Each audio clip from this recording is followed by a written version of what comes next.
नमस्कार, मी उज्ज्वला. शॉरेस क्लाउड किचनमध्ये मी तुमचं मनापासून खूप खूप स्वागत करत आहे. आज महाशिवरात्री आहे. मी अजून एक उपवासाचा नवीन पदार्थ तुम्हाला दाखवणार आहे. उपवासाचा चाट. चला तर मग रेसिपीला सुरुवात करूया. हे बघा, उपवासाचा चाट बनवण्यासाठी मी इथं शेंगदाणे घेतलेले आहेत, बटाटे घेतलेले आहेत आणि रताळं घेतलेलं आहे. हे सम प्रमाणात घ्यायचं आहे आणि हे उकडून घेतलेलं आहे मी.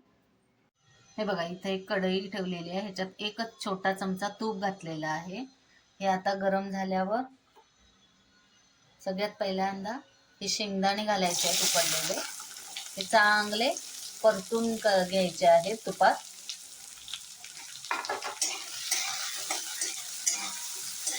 दोन मिनिटं असं चांगलं परतून घ्यायचे आहे. आता ह्याच्यात हा उकडलेला बटाटा घालायचा आहे आणि हा सुद्धा चांगला परतून घ्यायचा आहे.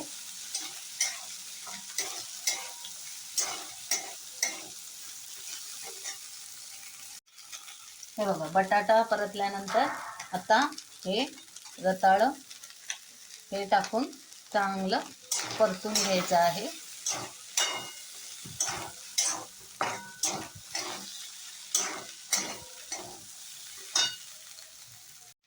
हे बघा, तिन्ही हे परतल्यानंतर आता आपण ह्याच्या चवीनुसार हे मीठ घालत आहे. हे उपवासाचं मीठ आहे आणि ही आहे मिरची पावडर.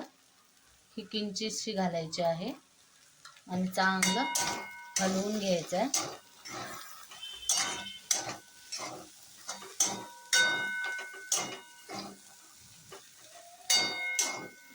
आणि 2 मिनिटं हे झाकून ठेवूया, जरा वाफ लागायला. हे बघा, 2 मिनिटं आता झालेली आहेत. हे बघा, चांगली वाफ आलेली आहे. आता आपण चाट बनवायला घेऊया.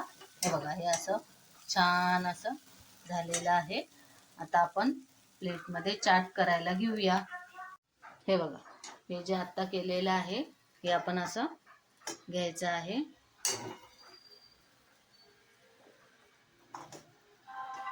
हे बघा, हे असं. हे बघा, आता हे प्लेटमध्ये घेतलेलं आहे. याच्यात मी उपवासाची शेंगदाण्याची चटणी अशी थोडीशी घालत आहे. हे बघा, उपवासाचा हा बटाट्याचा चिवडा थोडासा घालत आहे. हे बटाट्याचे तिखट वेफर्स आहेत, हे पण असे कट करून ह्याच्यात घालायचे आहेत. हे प्लेन वेफर्स आहेत बटाट्याचे, हे पण ह्याच्यात घालायचे आहेत. आणि थोडंसं ओलं खोबरं किसलेलं घालायचं आहे. आणि हे आहेत डाळिंबाचे दाणे. हे असं सगळं घालायचं आहे. मी फक्त दही आणि गोड चटणी तेवढी घातलेली नाहीये, कारण घरात जरा बरं नाही, सगळेजण सर्दी आणि खोकला, त्यामुळे मी ते तुम्ही घाला. दही आणि खजूर आणि गुळाची चटणी ती ह्याच्यात घाला, म्हणजे अजून छान लागतं. हे असं मिक्स करून हा रेडी झालेला आहे उपवासाचं चाट.